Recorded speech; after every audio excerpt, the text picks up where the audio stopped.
Hola, yo soy Gustavo Rack y este es nuestro tercer video del ciclo destinado a los contenidos de la unidad temática 2 del curso.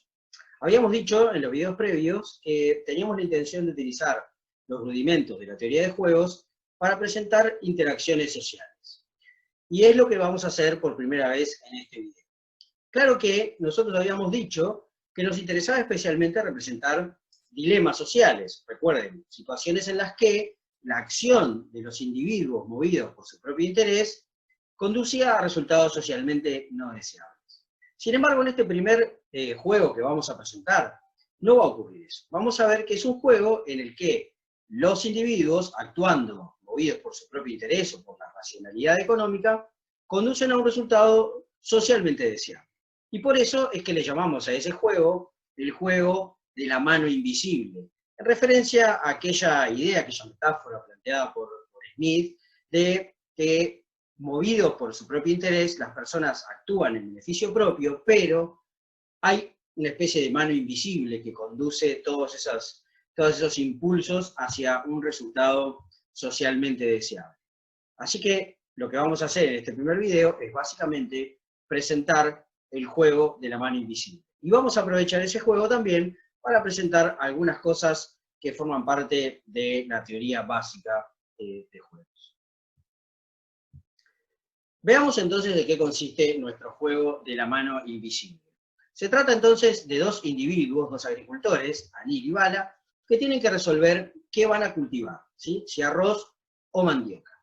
Cada uno de ellos solo puede cultivar uno de los productos, es decir, que ninguno puede cultivar ambos bienes. Tienen que decidir entonces si van a cultivar o arroz o mandioca. Algunos datos que hay que tener en cuenta para ver cómo se desarrolla el juego.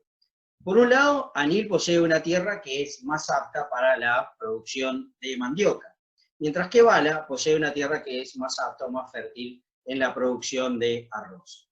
Si ambos deciden cultivar el mismo producto, lo que ocurrirá es que de ese producto existirá un exceso de oferta que hará caer los precios del bien y eso impactará negativamente en los beneficios de los jugadores. Esta es un poco la descripción básica del juego. Todos estos datos que acabamos de mencionar van a ser relevantes para entender cómo queda finalmente representado el juego. Lo que vamos a hacer entonces es, partiendo de la presentación que habíamos hecho en el video anterior, repasar los componentes o los elementos del juego. Dijimos que todo juego tiene jugadores. ¿Quiénes son los jugadores aquí? Bueno, los dos agricultores, Anil y Bala. Cada uno de los jugadores posee un conjunto de estrategias. ¿Cuáles son las estrategias que poseen Anil y Bala, o acciones que poseen Anil y Bala en este juego?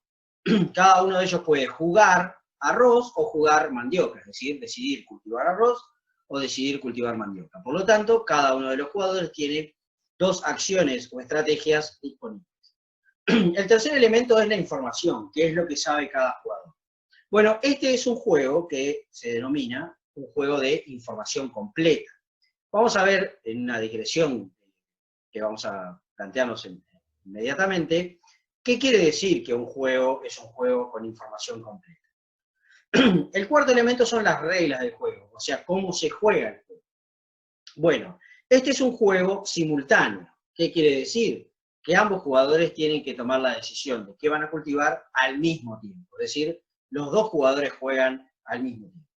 Es un juego de una sola etapa, es decir, los jugadores tienen que jugar una sola vez, tienen que tomar una sola decisión, y en el que los jugadores toman sus decisiones en forma separada, sin consultarse, sin coordinarse, sin ningún arreglo previo. Es decir, como si ambos estuvieran separados y encerrados en dos cuartos, sin comunicación, y tuvieran que, al mismo tiempo, anunciar cuál es el cultivo que van a plantar en sus tierras.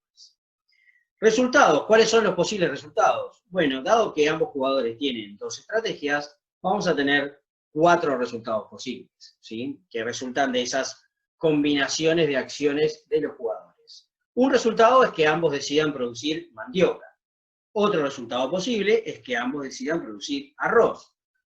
Un tercer resultado es que Anil decida producir mandioca, mientras que Bala decide producir arroz. Y un cuarto resultado sería que Anil decida producir arroz, mientras que Bala decide producir mandioca. Y el sexto elemento del juego son los pagos que se corresponden con cada uno de estos 4 resultados posibles.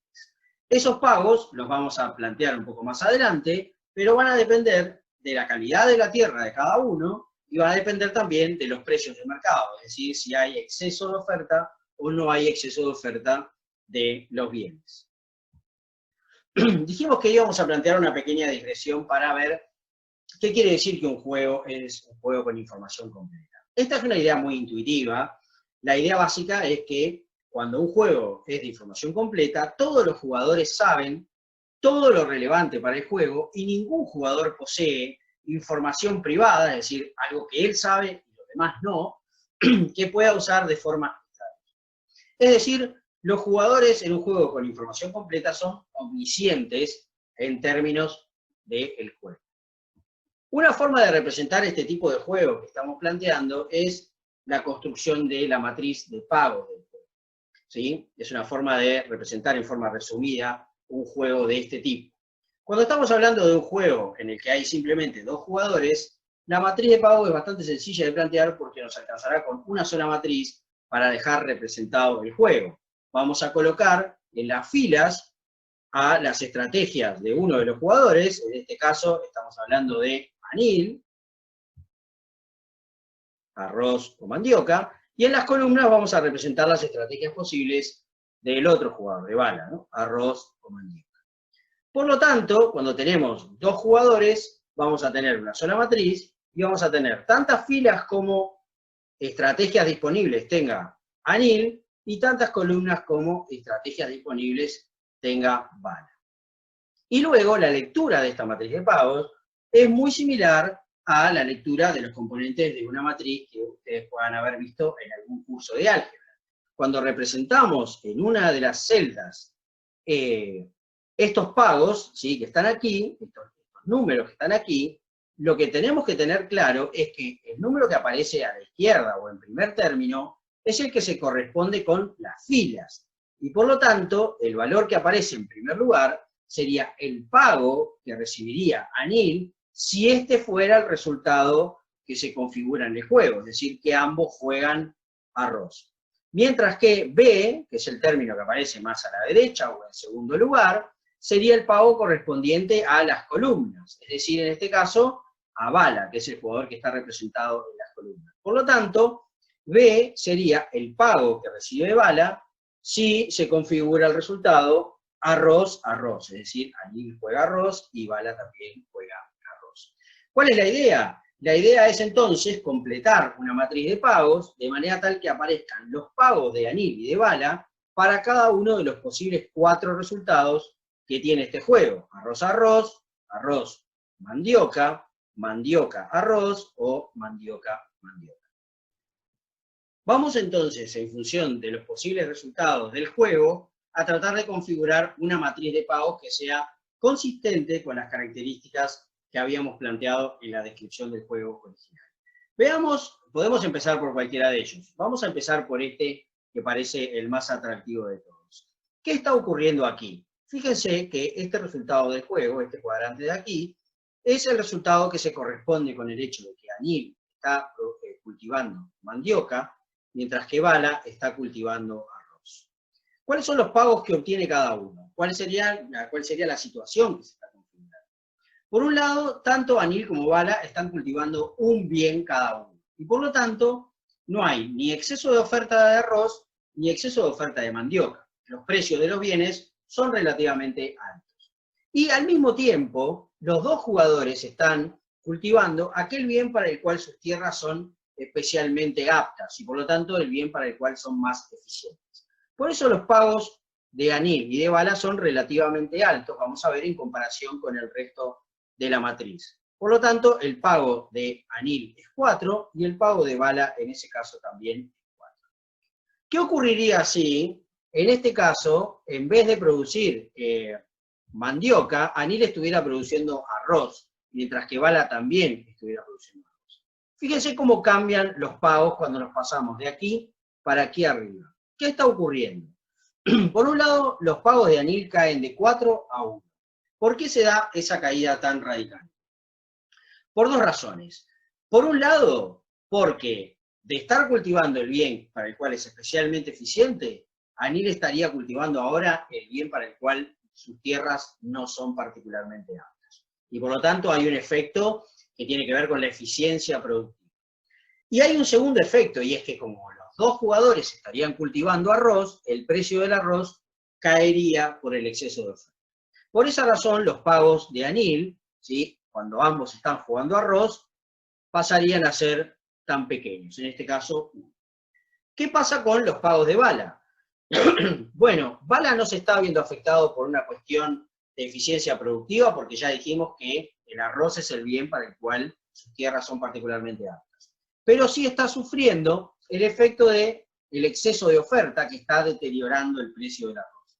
Por eso, en este posible resultado, su ganancia es un poco más pequeña que en este posible resultado.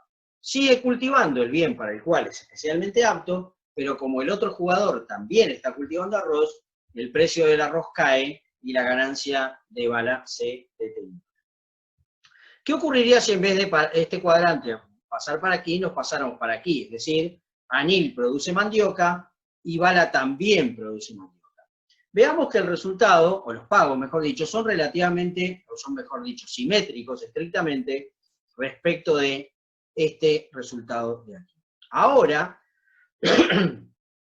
el que ve afectado radicalmente sus pagos a la baja es Bala, porque está siendo afectado por dos impactos. El primero, tecnológico. Está produciendo el bien para el cual sus tierras no son especialmente eficientes. Y segundo, de precios. Como los dos están produciendo mandioca, la ganancia de Bala se deteriora. Mientras que Anil, el efecto tecnológico no lo está sufriendo, porque sigue produciendo el bien para el cual es eficiente, pero la caída en el precio de la mandioca implica una ganancia algo menor. Y nos falta describir, ¿sí?, este último cuadrante, este último resultado, que es el caso en el que Anil produce arroz y Bala produce mandioca. Aquí es cierto que no hay un impacto de precios, porque como cada uno está produciendo uno de los bienes, no hay exceso de oferta.